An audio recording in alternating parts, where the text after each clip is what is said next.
Good afternoon, everyone. Thank you guys so much for joining us for the last Digging In with TPS-MTSU of 2024. We are very excited to have you guys join us. I have just a few housekeeping things as we get rolling.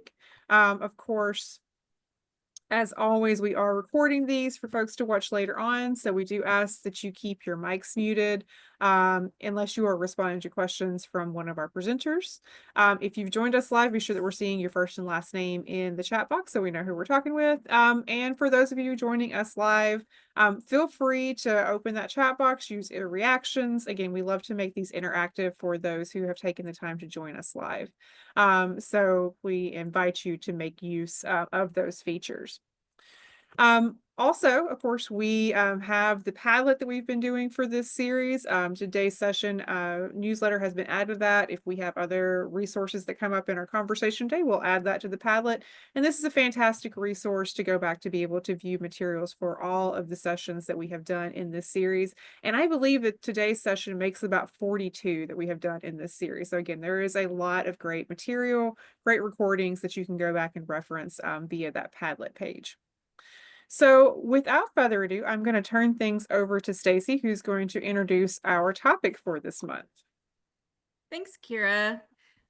Okay, I am going to share my screen. And and now I need to get to the right web page. Here we go. Here is the newsletter. And we wanted to do another one on diplomacy, which we haven't talked about in a while, but we do have volume 1 that was done back in 2018. So if this is a topic that you teach in your courses, do check that one as well, because in addition to the lesson ideas and the links, there is an article there from Maureen McNichol of the Association for Diplomatic Studies and Training. And that's one of our one-page long guest articles that has some good information in it, so you can check that out. All right, well, I was very probably a little too proud of myself for the awesome source of the month this month, because I thought, what better way to engage students in the topic of diplomacy than by introducing panda diplomacy, which is China's way of kind of forging some diplomatic ties with different nations by lending them pandas. They used to give pandas to zoos in different countries, but now they just lend them because, of course, these are endangered animals and they have very, very high levels of protection.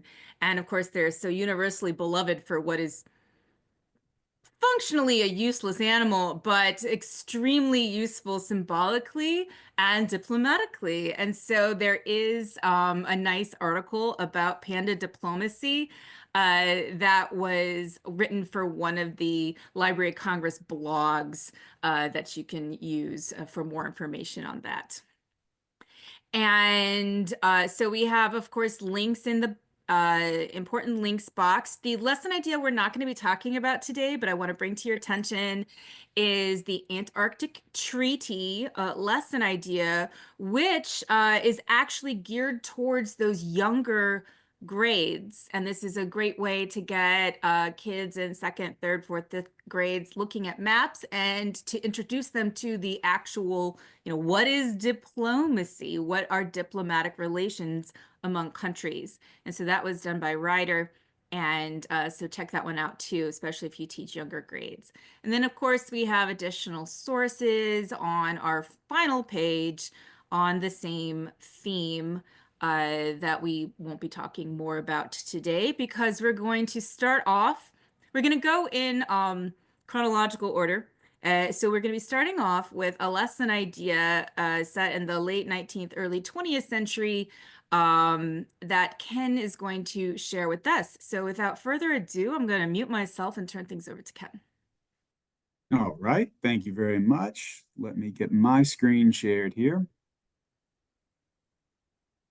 Okay, so my lesson today is of the sort that I love to tell in class, which is to take something that is maybe a little well known, definitely shows up in history books, but come at it in a different direction, pull out some little detail that'll kind of hook students in and make them interested and humanize the people who are in it.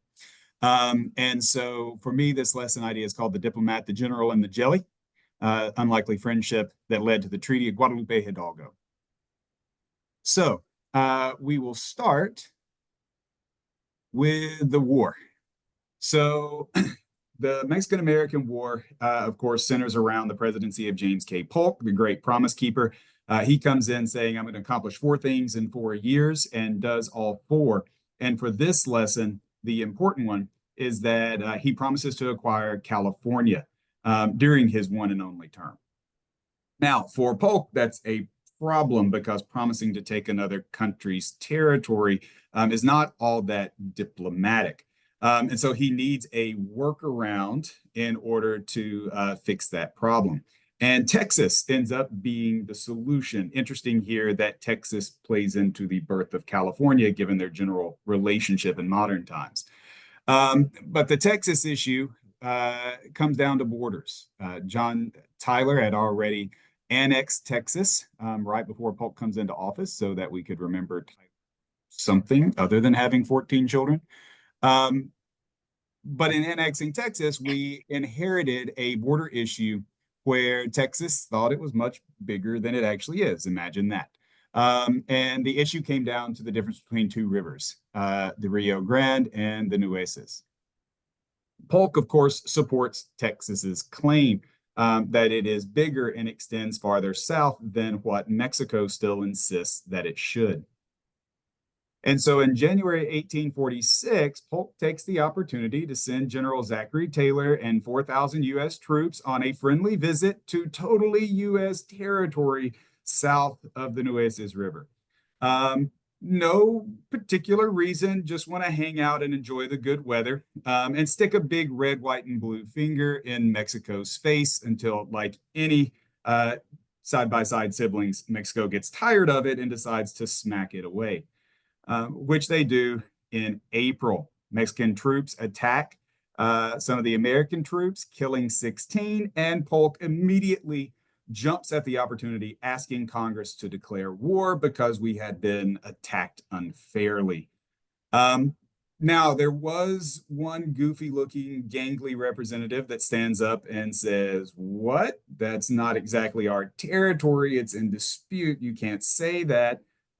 He's sort of important later on, but Representative Lincoln stands up and says, I don't see where American blood has been spilt on American soil. This is unjust, but he's in the minority. Majority of lawmakers were ready and willing to follow Polk's lead and fulfill his promise to acquire California and maybe a whole lot more. The war itself, from an American standpoint, goes rather splendidly. It is characterized by victory after victory, with the United States closing in and laying siege to Mexico City in just a short 16 months. Okay, so that's the context. Now we introduce our main characters. First up, the diplomat, Nicholas Trist. Trist is a well-connected fellow. He's Virginia-born, son of a lawyer, and his career puts him in contact with some of the most important people of the era. In the 1820s, he'll serve as personal secretary to Thomas Jefferson and actually end up marrying one of Jefferson's granddaughters. By the late 1820s, early 1830s, he's serving as a clerk in the U.S. State Department. And for a one-year stint in that time period, he's going to be personal secretary to Andrew Jackson. So his Democratic credentials are impeccable for the era. After his time in the State Department, he gets appointed as U.S. Consul in Havana, position that he relishes, though he ends up stirring a lot of controversy because Trist, as a dyed-in-the-wool Virginian connected to Jefferson and Jackson, of course, has some pro-slavery bends to him. And he starts actively using his position to kind of fudge paperwork and bend the rules and make some sketchy investments, all of which revolve around the institution of slavery. In fact, he gets wrapped up in the Amistad Affair, which is where you have a group of Africans sold into slavery out of Cuba that seize the ship and end up running it ashore in the United States, triggering a famous court case involving another former U.S. president, John Quincy Adams. Trist catches a lot of slack for that because some of the documentation that allowed for the sale of those slaves that were on that ship were emanating from his efforts. By 45, he is appointed as chief clerk to the U.S. State Department by Polk, which should make a lot of sense now. His connections with Jefferson and Jackson pretty much ensure favoritism with Polk, who is also a Jacksonite, born and bred. And then in 1847, in the midst of Polk's completely justified war, he gets appointed as chief negotiator with Mexico, with a pretty strict mandate to offer $30 million for basically half of Mexico plus Baja California. His secondary orders is that if he couldn't get Baja, he can't offer anything more than $20 million. So off he goes and runs smack into old Fuss and Feathers. Winfield Scott was another born Virginian. He had gained fame as a warrior in the War of 1812, the Black Hawk War, the Second Seminole War, the Creek War. He's wrapped up with Jackson as well. He was initially put in charge of Cherokee removal, though he gets transferred out of that fairly quickly. And by the time we get to the Mexican-American War, he's the highest ranking general in the U.S. Army. In the war, he gains a lot of notoriety for his innovative tactics. His amphibious landing to seize the city of Veracruz was a resounding success, but he also had some controversy around him as well, especially in his demand of ransom from average American citizens to help support U.S. troops while the occupation was going on. To know Scott is to know that he is pompous, headstrong, bullheaded, and an absolute adherent to anything having to do with formality and tradition. I'm pretty sure that's not a formal portrait. I think he's, that's his pajamas for the afternoon. Now we bring in the jelly. As you can imagine, Trist, who thinks a lot of himself and has quite the ego of his own, runs smack dab into Fuss and Feathers, and things don't go well. The two men don't even meet for the first block of time that Trist is in Mexico. Both think that they should be in charge. Scott, because he's done all the winning, and Trist, because he's gotten all the appointing. And without those two working together, a negotiation can't really take place. The turn of fate that helps secure the Treaty of Guadalupe Hidalgo comes when Trist falls ill with yellow fever. If you study the Mexican-American War, more Americans die from disease than from Mexican bullets. And so Trist falling ill while he's out amongst these soldiers is not all that surprising. What is surprising is that Fuss and Feathers shows some heart. Likely because he's watched a lot of his own soldiers go through this.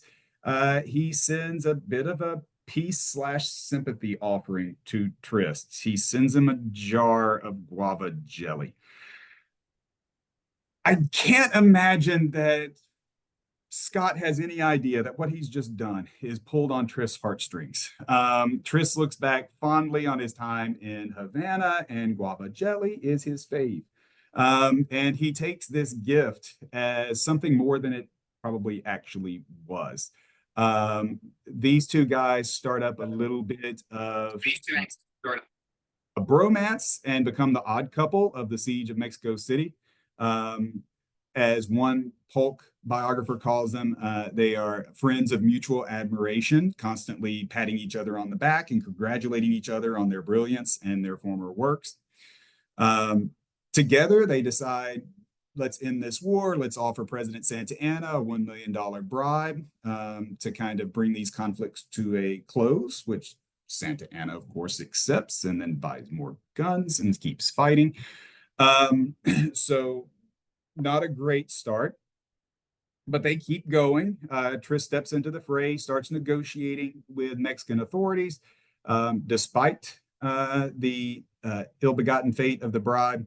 But as he does so, he starts to give on some of his mandates. He starts to negotiate a treaty that would not include Baja, but may verge upwards of $30 million. And Polk's not happy. He immediately, upon learning about this, which you have weeks between events here because news is still traveling relatively slowly, especially in wartime. Polk learns about Trist's negotiations and recalls him. Says, "You're done. I told you what to do. You're not following orders. Get the heck back here."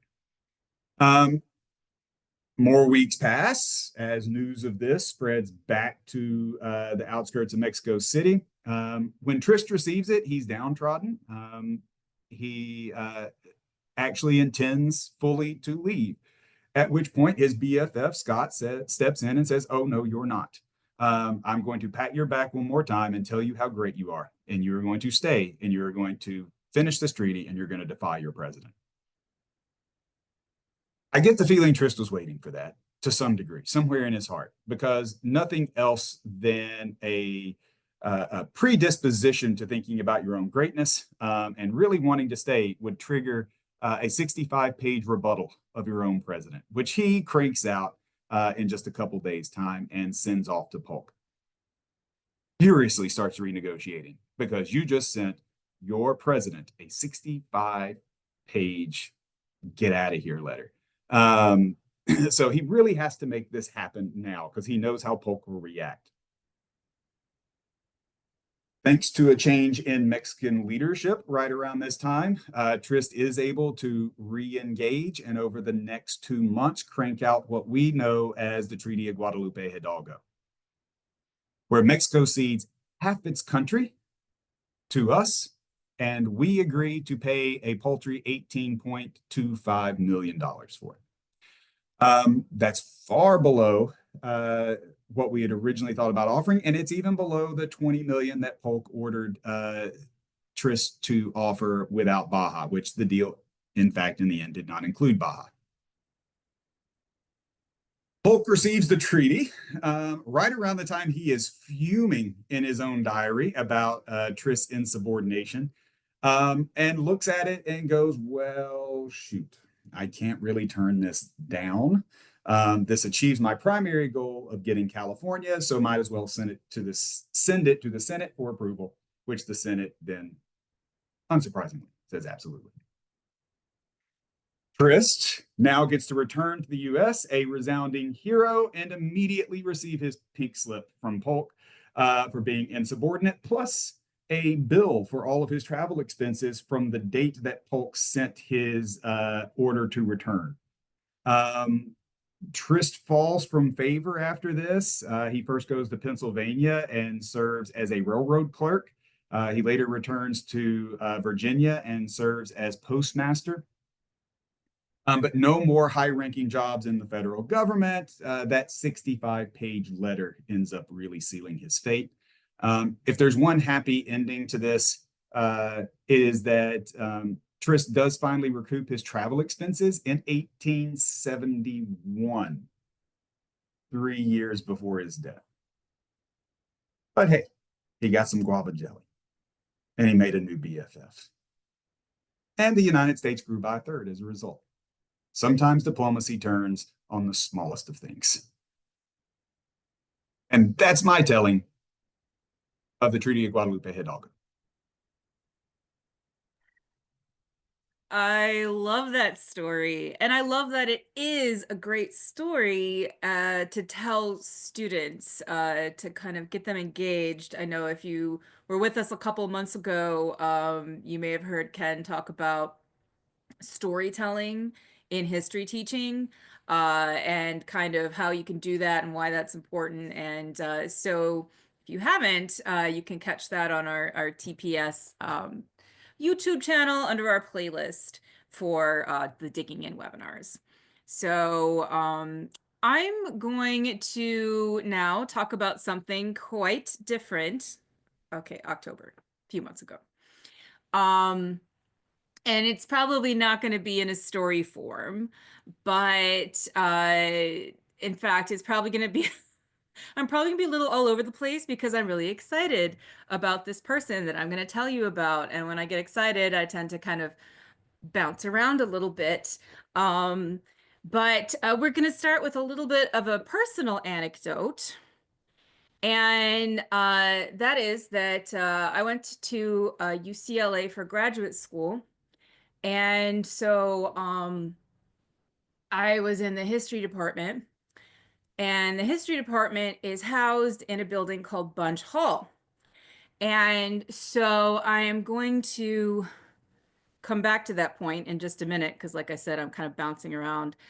And I'm going to go to the newsletter. So hopefully you can all see my newsletter page here. This is the Ralph Bunche United Nations lesson idea that I'm going to be talking about. And I didn't have room for a picture of Ralph Bunche on the page too. So I stuck him on page 1.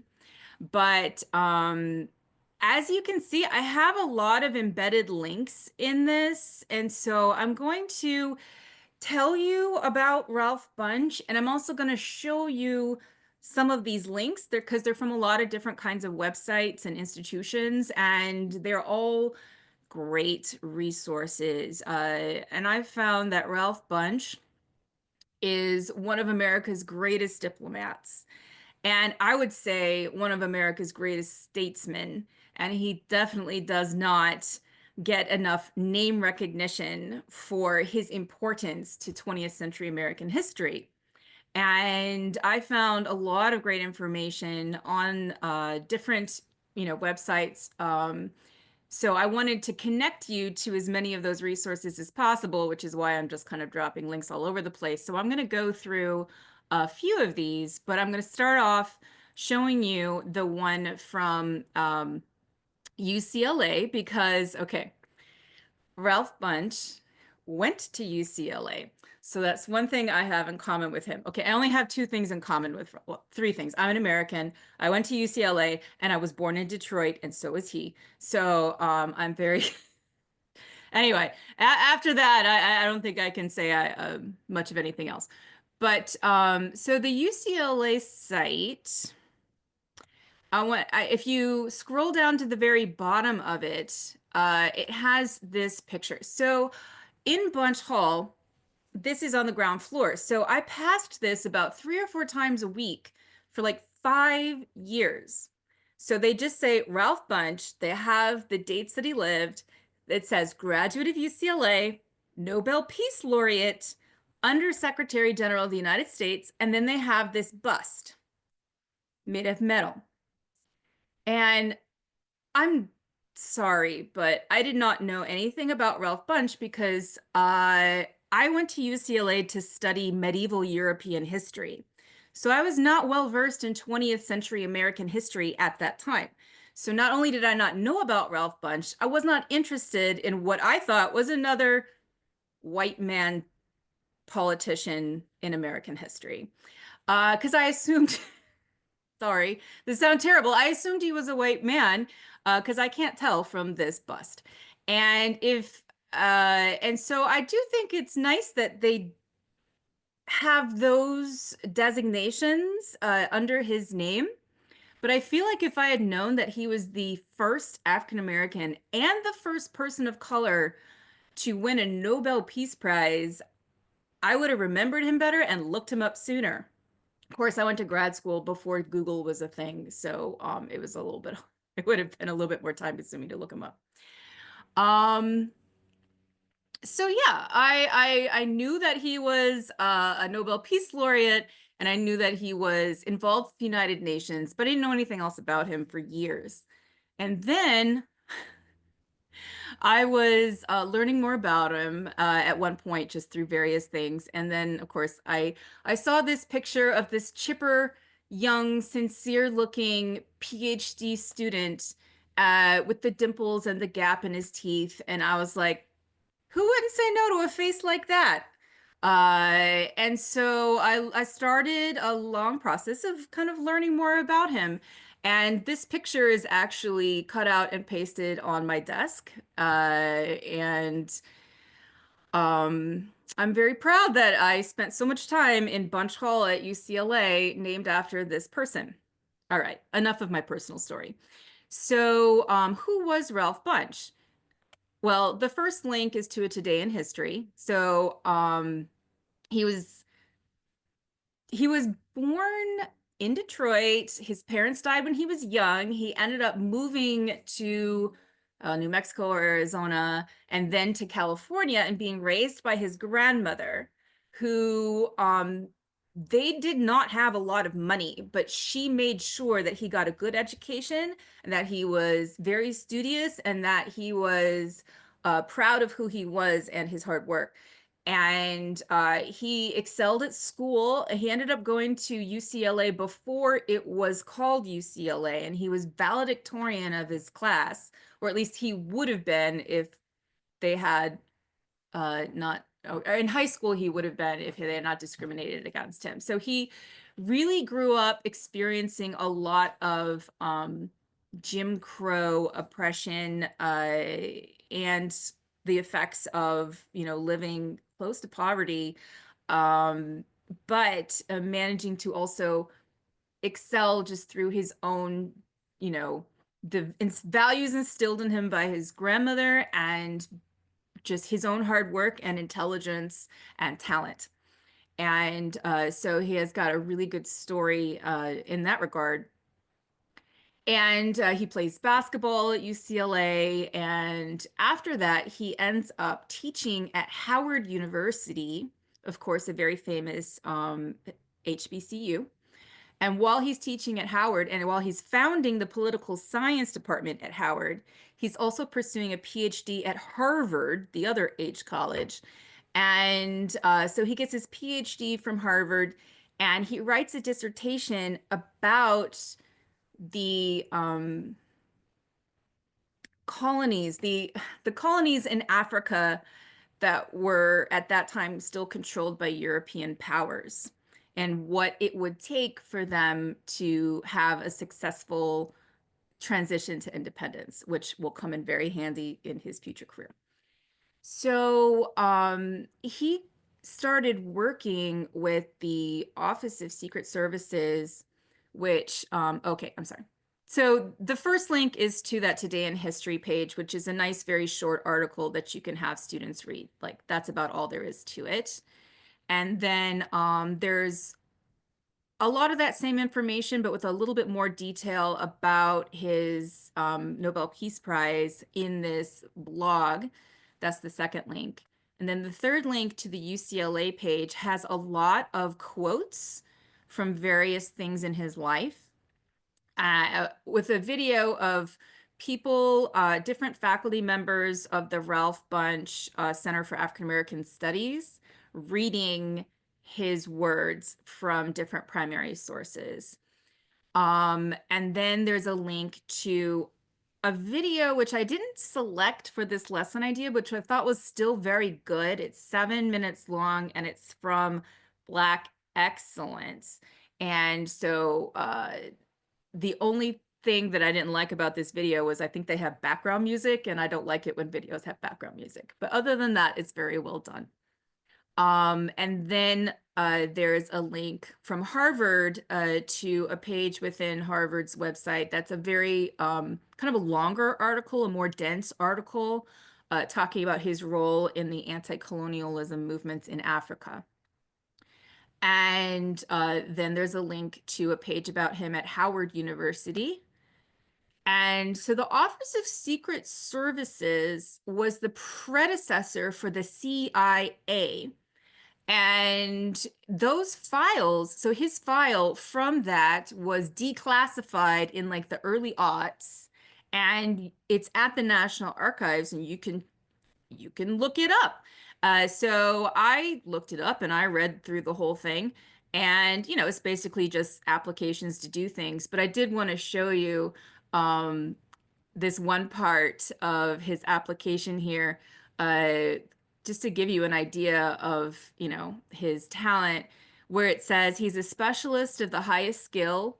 I doubt if he could be used to better advantage by the United States in any other field. Dr. Bunche has an almost unique knowledge of Africa. It would be practically impossible to replace him. And so already kind of early in his diplomatic career, his scholarly clout is combining with his diplomatic skills to make him an important asset for the United States. And this is in the 1940s. And then there's a link to the Nobel Prize website, which is a great website, by the way. You can find information on every Nobel Prize winner. They have facts about the people, they have biographical notes, they have the entire transcript of their acceptance speeches, which is a great primary source for different people and their accomplishments. And so I really like this website. Okay, so now I'm going to go back to my story. So, what did he win his Nobel Prize for? Well, okay, so this is how, because this curriculum standards that I tied this into were, of course, he doesn't appear in the curriculum standards, but the United Nations does in like 3 different places. And what was the formation of the United Nations and what was its original mission and that kind of thing. And he was extremely instrumental in the formation of the United Nations. So one of his early jobs as a UN peacekeeper,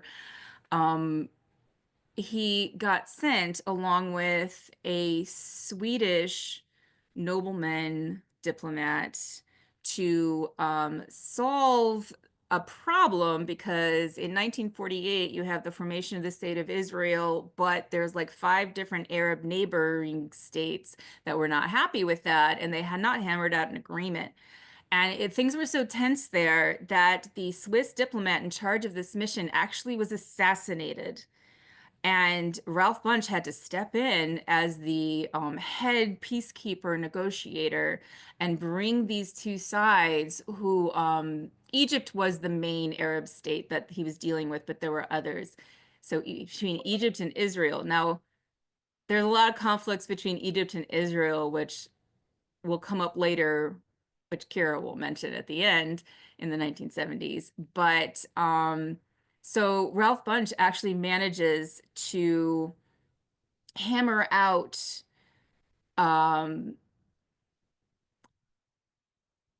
demarcation zone, demarcation boundaries, a demilitarized zone, and Gaza Strip goes to Egypt, and kind of he puts into place some temporary measures with the understanding that they were going to create real boundaries later on. But then the 6 Days War happens, and so there's a lot of other stuff that happens in this region at later time. But for this time, this was a really big accomplishment just to have this treaty. And so he is awarded in 1950 the Nobel Peace Prize for this. All right, I'm getting a little bit ahead of myself because I'm going to come back to his role in the founding of the UN. But the first thing that, the first primary source to share with students is a video clip from 1954 from the Library of Congress. And, oh, that's not it. Okay, so that's right. I don't have it linked. I'm going to bring it up. Now, it's a long video clip and it's about a lot of different people. It's called, I'm sorry, I have to move my box, 1/10 of a Nation. And it's highlighting the accomplishments of several different prominent African Americans in the 1950s. And Ralph Bunche is just one of them. And so it's only like a few minutes for each person. And so the clip that I suggest you show is just 2 minutes long, and that's the Ralph Bunche part of it. So we're going to watch this, and I'm going to get to 9 minutes. So bear with me if it takes a second. And I'm also going to be turning up the volume. So just bear with me. I will get there in just a few seconds. So where do I make this? Where do I share my audio? Hold on. Hang on a second. How do I make it so that everybody can hear my... You might have to unshare your screen for a second and reshare it because there's a button that you click when you share screen to share audio. But I should be able to get it from the black bar, right? Oh wait, share. Nope, that's not it. Share computer sound. Okay, Yeah. I don't know, let's try this. I need to turn it up more, of course. Is that better? Yes? Okay. Now I'm gonna switch. Got that wonderful 1950s newsreel sound. Prominence came to nurse midwife Maud Okay. Callan. I'm gonna kind of advance it down. Now it's going to take a while because I'm going beyond the website's ability to download this thing. So it might be loading for a few seconds when I bring it up to there. We'll just leave it right there. But as I said, it's lots of different prominent prominent at the time, but people that you may not have heard of otherwise. So it's kind of fun to watch the whole thing. But obviously, for purposes of your class lesson, you can just focus on these 2 minutes of Ralph Bunche, which is great because not only does the narrator tell you about him, International fame came to Dr. Ralph Bunche in 1949 when he returned from the Near East to report success in negotiations for an armistice between battling Israeli and Arab forces, an achievement which earned him the first Nobel Prize ever awarded a Negro. Countless other distinctions were conferred on him as well, including some 20 honorary degrees from the nation's leading universities, among them Howard University, where Dr. Bunche headed the Department of Political Science for years. He later played an important role with the State Department during the formation of the United Nations. America's most eminent public figures joined in acclaiming Ralph Bunche. A testimonial banquet at New York's Waldorf Astoria was attended by thousands, honoring the man who had ended the brief but bloody war in Palestine. Mrs. Eleanor Roosevelt led the applause for Dr. Ralph Bunche, one of the greatest Negroes of all time, a high-ranking member of the United Nations staff, global statesman and spokesman for some of mankind's highest ideals. The United Nations needs and merits the active support of every one of us. It is, after all, the people's business. For how can civilization and mankind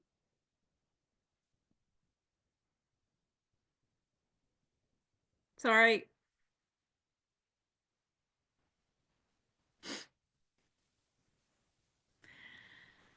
It's got to be something. survive and progress unless we have peace?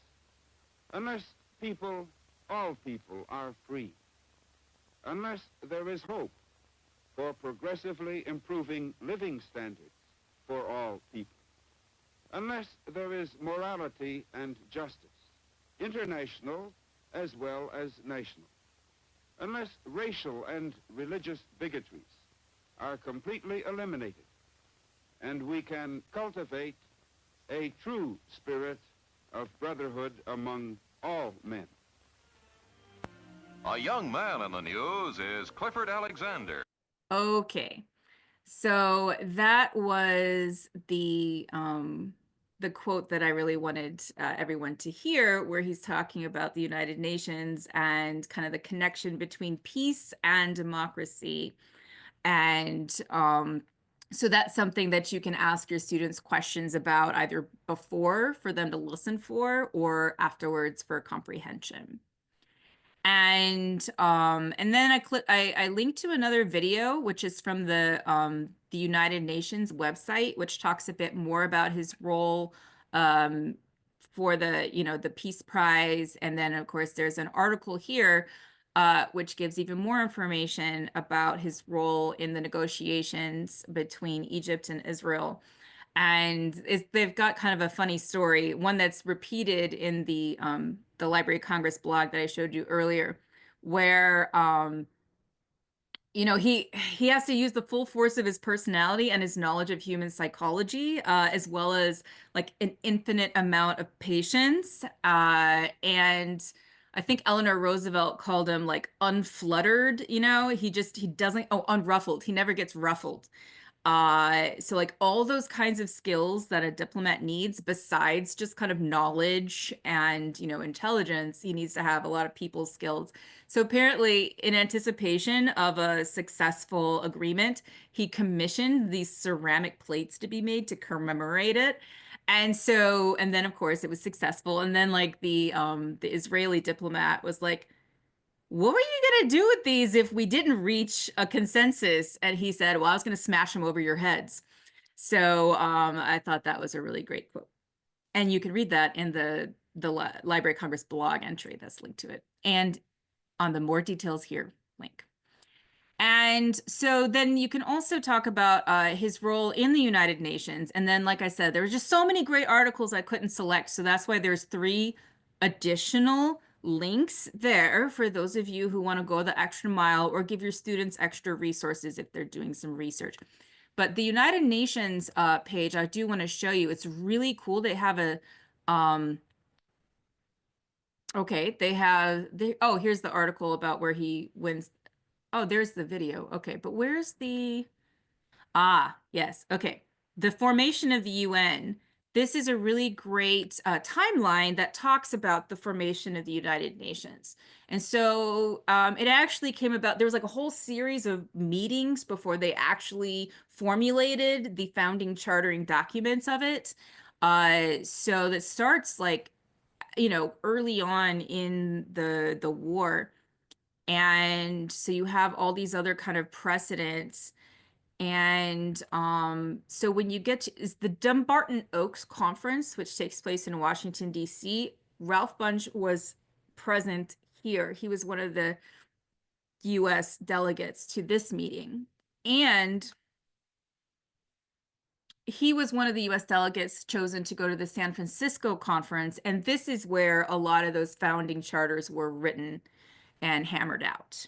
And so he was a part of this from the very beginning. He also worked with Eleanor Roosevelt on the Declaration of Universal Human Rights, which just had a anniversary, I believe. So that's a really good resource right there. So he just thinks the UN is the way to achieve world peace, and also to help kind of protect these new fledgling democracies that are forming in these newly independent nations that were under colonial rule for a very long time. So he's actually really active in a lot of other places in the world too. He did a lot of negotiations in the Congo during their decolonization troubles. He was in Cyprus, he was in the Kashmir district of Pakistan, and all over the place. And so he also was, he saw the connection between peace, justice, and the civil rights movement in the United States. And he marched with, Martin Luther King at Selma. He was at the 1963 march. He was very involved. He was on the board of the NAACP for a very long time. But he saw that his role was to participate in these world peace kind of negotiations. And so, to really hit at those curriculum standards, I link to the preamble and chapter 1 of the founding documents, the Charter of the United Nations. So the preamble is just this long. That's it. And chapter 1, there's just 2 articles. And so those are really easy primary sources for your students to access and go through and talk about, well, what are the missions, and what is it that these member nations are going to be doing? And so that's the primary source that you have them kind of looking at. But to bring it back to Ralph Bunche, of course, he is, and I don't link to it, but you know how Chronicling America has those topics where they bring together like a little bibliography of newspaper articles? Well, I got both of these articles from Chronicling America, where so Ralph Bunche, his actions in the UN, actually UN got a lot of criticism, in a lot of countries, including the United States. And he was picketed when he arrived at the airport in Arizona when he was going to go speak there once. And so this is just an article where he's talking about, what, he's defending the role of the United Nations and saying that people who are against it don't really understand what it's trying to do. So he's there to try to explain. But he always has a really um a really deft way with people. He knows how to make them laugh as well as to say some really barbed things as well. And then, of course, he's also talking about the civil rights movement in the United States. And there's the other article is where he goes to Mississippi. And, he's speaking about how Ross Barnett is not gonna observe United Nations Day. And so he's going to speak at Tougaloo College, and so he's talking again about, nowhere are the principles of upon which the United Nations was founded as sorely needed as they are in the state of Mississippi. And he's also saying that the people of Mississippi recognize this more than the governor does, and that more people would actually want peace and integration than, what the segregationists were shouting. And so when he's speaking back against his critics, and they are charging him with communism and all this kind of stuff, and he says that that critic suffers acutely from malignant affliction of mind and heart known as bigotry. And so he's just a very outspoken but yet very well stated critique of bigotry and prejudice and oppression and segregation in the United States as well, because he sees all these things as connected. And so those are a couple of things that you can delve in with your students, whether you're talking about civil rights or you're talking about the United Nations. He did it all. And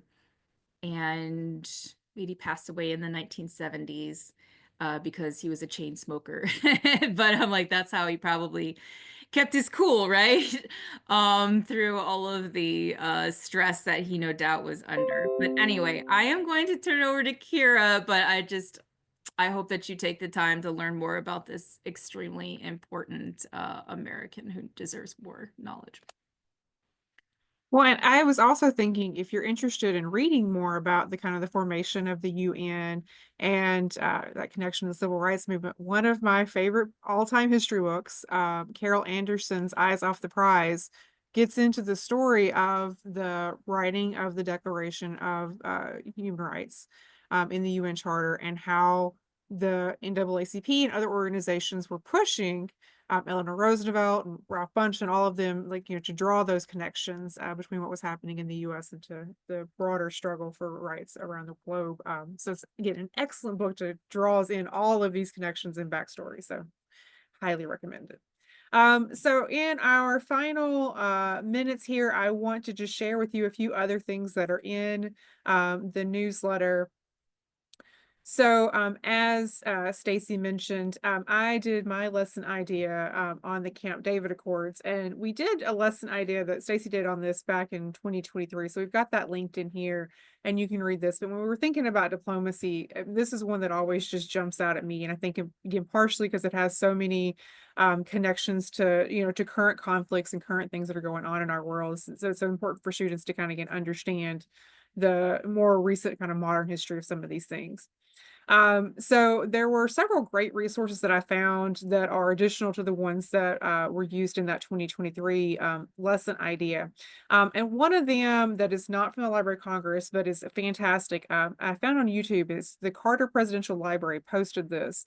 It's a video, and I'm not going to play it, but it's a video that's only about, I think it's like 5 or 6 minutes, not super long, of Jimmy Carter talking about what was happening at the Camp David Accords. And part of this, what I like about it, I think that students can get from this, is that he, again, talks about that human element, the human element to diplomacy, and why this was so important, and how you built relationships between, he had the president from Egypt, as well as then the prime minister from Israel, who, again, there had long been conflict between these two countries, and didn't trust each other, didn't necessarily like each other. And so how do you get these people to come to the table and, again, work towards peace? And so, again, the video is really interesting in that respect. The other thing that I linked in here that I think is really interesting for students to look at And again, this is also not a Library of Congress primary source, but I think is good.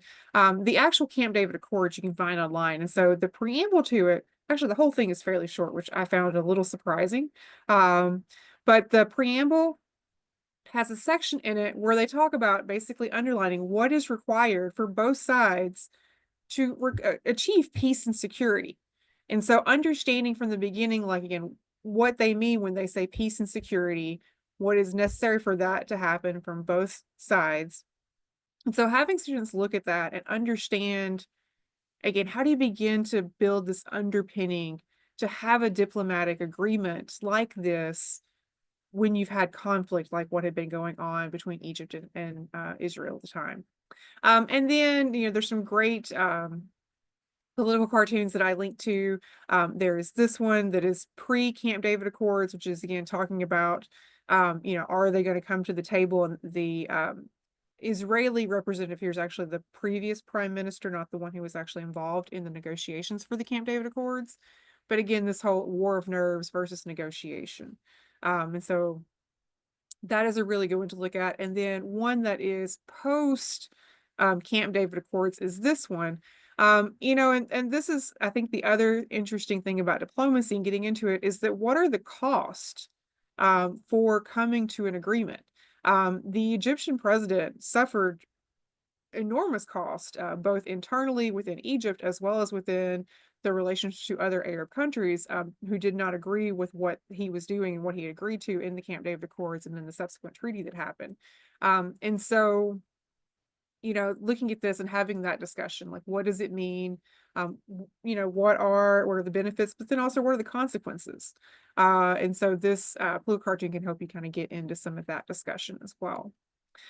So again, there's some really good stuff, and this is one of those topics that even though it's still, a fairly modern U.S. history topic, the library actually has some really good resources on this event. So definitely check that out if that's something that you're interested in. And then, of course, we're not going to have time to get into this, but there's a really excellent lesson idea that our other graduate assistant writer did on the Antarctica Treaty. And again, thinking about, diplomatic relations and how that works for scientific advancement. And so again, this is an interesting story that students may not be familiar with. And then lastly, on page 4, we have several things, thinking about the Panama Canal, how diplomacy is involved in that. Of course, we can't do something about diplomacy and not have something linked to Benjamin Franklin. And so there's something there on the Treaty of Paris. Same as well, you can't do something on diplomacy and not have something somewhere on Theodore Roosevelt. So we've got big stick diplomacy here. And then I think another good example is that not all, often as diplomacy doesn't work out the way you hope, right? And so thinking about the appeasement policy, and how that was, a diplomatic approach to trying to deal with Hitler, and of course did not work. And again, the library has some great newspaper articles that you can use to teach that period that we link to here on page 4. And then finally, the links box. There is, a really good lesson plan on the Alaska Purchase that we link to from the Library of Congress, and an exhibit that we've used fairly frequently in the past, the Hope for America exhibit. There's a whole page on cultural diplomacy.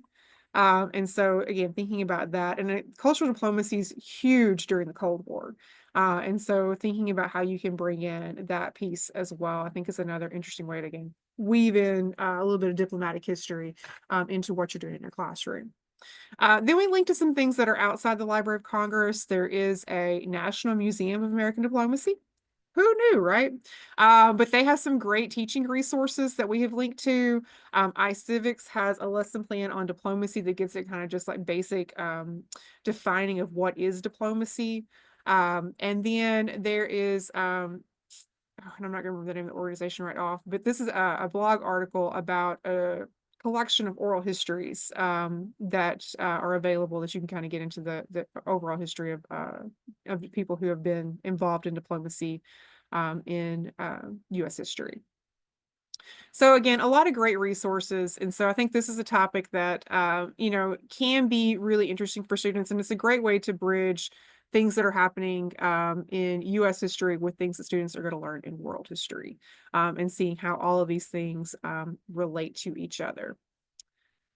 So with that, let me get into some final slides here to wrap us up.